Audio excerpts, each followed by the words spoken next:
Let's get started with our first news.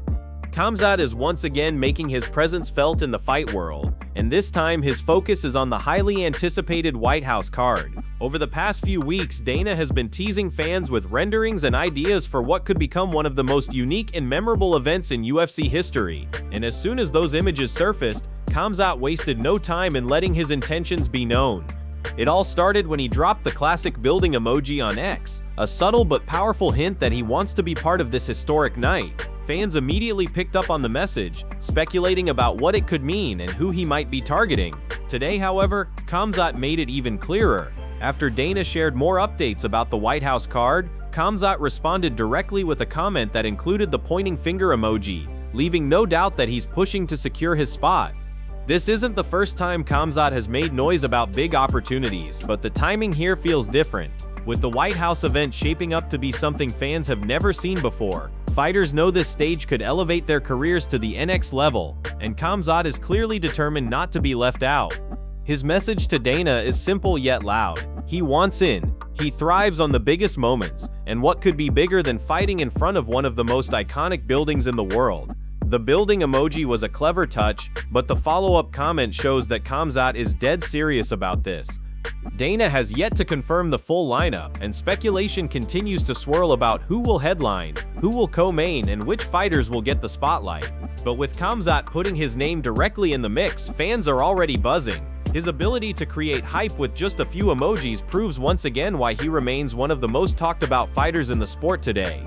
If Dana wants fireworks, if he wants energy, if he wants someone who will bring intensity to the White House card, Khamzat has made it very clear he's ready. Before moving to the next news, we have one quick request for you. We're constantly working on improving our content to earn your love and support. That's why we'd truly appreciate it if you could take just a moment to leave a like on this video, subscribe to the channel, and hit the bell icon so you never miss an update. Move on to another news. Ilia has been making waves ever since he started pushing for a boxing showdown with Terence Crawford. His campaign to step into the ring with one of boxing's most decorated champions has sparked plenty of debate, and while some fans admire the confidence, many others see it as a very bad idea. The headlines have only grown louder since Crawford's recent win over Canelo, and Ilia has doubled down, insisting not only that he wants the fight, but that he could actually knock Crawford out inside a boxing ring. That kind of statement has definitely caught attention, but it has also drawn some serious warnings. Recently, Michael Chandler spoke with MMA Junkie about the situation. When asked to weigh in on Ilia's call-out of Crawford, Chandler didn't hold back. He flat out said absolutely not. He explained that the UFC already went down this road once with Conor fighting Floyd Mayweather, and while that event was massive, it came with consequences. Chandler pointed out that Conor was never quite the same after that boxing match. The UFC doesn't want to repeat history with Ilia by throwing him into a fight where the odds are stacked heavily against him. According to Chandler, Zuffa boxing was not created for that kind of spectacle. He went on to explain the key difference between Floyd and Crawford. Floyd wasn't just a world-class boxer, he was also a master promoter. He knew how to sell a fight like nobody else, using trash talk, wit, and charisma to get fans fully invested. Crawford, on the other hand, isn't that same type of showman. He doesn't need to poke fun or throw verbal jabs. His brand is simple. He fights, and he's damn good at it. That makes him dangerous, but not necessarily the kind of crossover star that could create the same circus atmosphere Floyd once did. Chiesa also drew a sharp comparison between Conor and Ilia. Conor's matchup with Mayweather wasn't just about skill, it was about a once-in-a-lifetime personality going up against a once-in-a-lifetime boxer. Conor had the sharp tongue, the unmatched trash talk, and the ability to make fans believe in the impossible. It was a perfect storm. Ilia, while talented and confident, doesn't bring that same edge. He's not a Conor-level talker, and that makes a potential fight with Crawford far less appealing to the mainstream. The truth is, for these types of crossover events to succeed, it takes two personalities from different worlds who can generate massive attention. Without that, the spectacle loses its appeal. And right now, Crawford hasn't even shown much interest in boxing again at all, let alone fighting Ilia. In fact, Crawford himself admitted he's unsure if he'll step back into the ring, and he's given no indication that a matchup with Ilia would ever be on his radar. At the end of the day, while Ilia's call-out is bold and attention-grabbing, the reality is clear. The chances of this fight ever happening are slim to none. And with voices like Chimaev warning against it, the message is becoming louder. This is not the path the UFC wants for one of its brightest rising stars. Move on to another news. Conor and Chandler appeared on Fox News yesterday, and both men made it very clear they want their fight to happen on the historic White House card. With Dana already teasing what could be the most unique and unforgettable event in UFC history, the buzz around this matchup is growing fast. During the interview, Conor was quick to make his intentions known. When asked if he wanted to be part of the White House card, he didn't hesitate. He said, "I'm on it. My God, I am. This is me." He pointed out that he and Chandler already built a strong rivalry during their time on The Ultimate Fighter. They've had a back and forth, and while Conor called him a tough guy, he also emphasized that the Mac is excited to return. The host pressed further, asking if this would be unlike anything we've seen before in the UFC. Chandler stepped in and said, "Absolutely expect the unexpected." With Dana and Donald Trump putting their promotional power behind it, nothing is impossible. He promised that the White House event would be a one-of-one show, something that will never be duplicated. He reinforced that the fight to make is clear: Conor versus Chandler. They spent 12 weeks together on ESPN, building the rivalry, and now it's the perfect time to settle it on the grandest stage imaginable. The interview even turned personal, with the host asking Chandler how many times he's had his nose broken. Chandler laughed, admitting he's lost track, not just of the broken noses but of the stitches too. But he added that those scars, the crooked nose and the marks, are symbols. They're reminders of what fighters go through, proof of being battle-tested. He said fighters put everything on the line, and now to even be in a conversation about fighting at the White House is spectacular. He gave Dana huge credit, saying what he's done with the UFC over the last 3 decades is amazing, and he feels blessed to be part of this ever-growing sport. When asked if this would be the biggest fight of his career, Chandler didn't hold back. He said, "Yes, absolutely. This fight has all the ingredients for the biggest moment in UFC history. You have Conor, the biggest star the sport has ever seen. You have Chandler, a proven warrior who never backs down. You have history between them. And now you add the setting, the White House, America's birthday celebration near July 4th, marking 250 years of this nation." Chandler said no one ever thought this could even be possible, yet here they are talking about it on national television. Every time he tells someone about it, whether they've already heard or they're hearing it for the first time, the reaction is the same. People are ecstatic, people are shocked, and people are calling it absolutely nuts. He even mentioned the renderings Dana revealed, calling them amazing. For Chandler, this is more than just another fight, it's history in the making, and both he and Conor are ready to deliver. Move on to another news. Rafael Fiziev is officially out of his highly anticipated fight against Charles Oliveira at UFC Rio.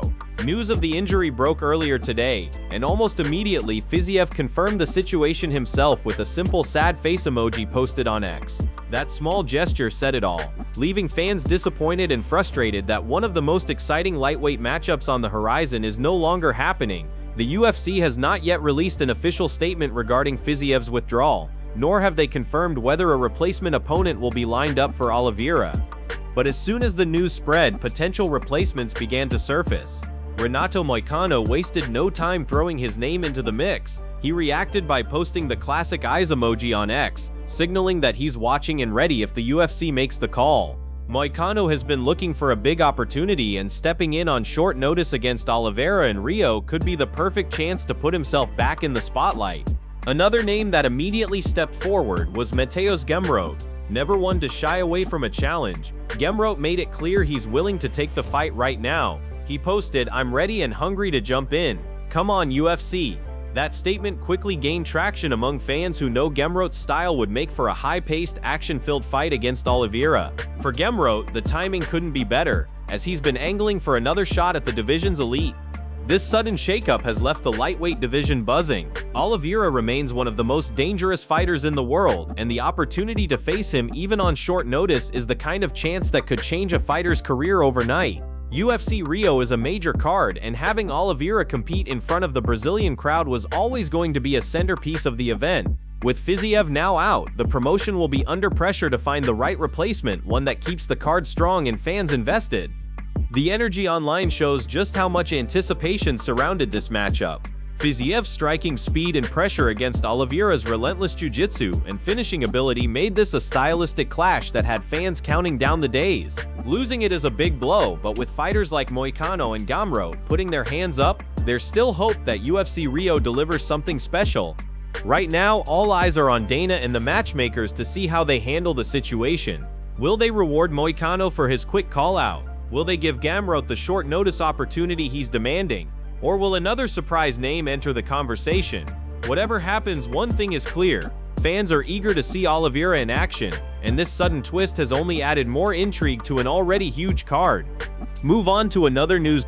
Conor has finally confirmed that his long-awaited return will be against Chandler, and it's set to happen at the historic 2026 UFC White House card. After weeks of speculation, rumors, and behind-the-scenes talks with Dana, fans now have the answer they've been waiting for. The former two-division champion, who hasn't fought in more than 4 years, went live on Fox and Friends to reveal the news himself. When asked if he would be a part of the White House event, Conor responded instantly, "I'm on it, my God, I am, this is me." He made it crystal clear that he's committed, and the fight with Chandler is the one that will mark his comeback. The rivalry between Conor and Chandler has been building for a long time. The two went head-to-head as coaches on The Ultimate Fighter, and across those weeks they created plenty of back-and-forth moments. Conor described Chandler as a tough guy, giving him credit, but also reminded everyone that the Mac is excited to return and that this is the fight to make. It's not just about competition, it's about the story, the build-up, and the scale of the event. The idea of a UFC card at the White House sounded almost impossible when it was first teased, but with Dana leading the charge and Trump reportedly backing the vision, what once seemed like a dream is now becoming a reality. The renderings have already captured fans' imaginations, showing a spectacle unlike anything seen before in MMA, and now, with Conor at the center of it, the event has officially taken on the weight of history. This comeback is more than just another fight. For Conor, it's about legacy. He's been away for years, recovering, rebuilding, and waiting for the right moment to step back into the octagon. Many questioned if he'd ever fight again, but his confirmation proves he's ready to remind the world of who he is. Chandler, meanwhile, has been chasing this opportunity for months. He said repeatedly that Conor is the opponent he wants, and with both men finally on board, the UFC has its main event. For fans, this matchup has everything. Two of the biggest names in the sport, both known for bringing intensity every time they step into the cage. A rivalry with history, and a stage that has never been done before, the White House. It's the kind of fight that captures not only MMA fans but the attention of the entire world. As Conor said on Fox and Friends, this is him. This is his moment. The Mac is back, the anticipation is at an all-time high, and the UFC is about to deliver something completely unprecedented. With Conor versus Chandler set for the White House card, 2026 is shaping up to host the biggest event in the sport's history. Move on to another news. Tom Aspinall has a huge test in front of him when he defends his heavyweight title against Ciryl Gane at UFC 321 on October 25th. But even with that challenge looming, he has his eyes on what could be waiting for him after KO. On the very same night, Alexander Volkov is set to clash with Jailton Almeida in a pivotal heavyweight matchup that could have major title implications. For Aspinall, that fight is just as important as his own because he believes it may decide the next contender in line for the belt. Speaking with Bloody Elbow, Aspinall was asked directly if he thought Volkov versus Almeida would determine the #1 contender. Without hesitation, he said that's exactly how he sees it. In his words, it's pretty obvious. Aspinall even added that he thought Volkov actually won his fight against Gane last December. That bout ended in a close split decision for Gane, but Aspinall made it clear that in his eyes, Volkov deserved to have his hand raised. Aspinall pointed out that Volkov is looking sharp right now. He's on a run of strong performances, showing more confidence and composure inside the octagon than ever before. At the same time, he gave credit to Almeida, acknowledging that the Brazilian is talented and dangerous, but admitted he hasn't seen enough of his overall game to measure how good he truly is at the elite level. Based on what he has seen, Aspinall said if he had to pick, he would favor Volkov in that matchup. This opinion from Aspinall adds to an already ongoing debate in the MMA community. Many fans and analysts felt Volkov had done enough to beat Gane last year, and Aspinall's comments only add more weight to that argument. If Volkov does defeat Almeida, it would strengthen the case for him being next in line for the title. But as always in the heavyweight division, there are other factors at play. One major wildcard is Jon Jones. Even though Dana White has downplayed the chances of Jones fighting at the upcoming White House card, there's still constant speculation that the UFC could look to book a blockbuster fight between Aspinall and Jones. If that were to happen, it could throw off the timeline for Volkov or Almeida, no matter who wins. For now though, the more likely path is that the winner of Volkov versus Almeida will be positioned as the clear #1 contender. So while Aspinall is focused on defending his belt against Gans, he's also paying close attention to the fight happening the same night. His belief in Volkov's current form makes it clear who he's leaning towards. Whether it's Volkov or Almeida, one thing is certain: the heavyweight division is stacked with contenders, and the next few months could reshape the entire title picture.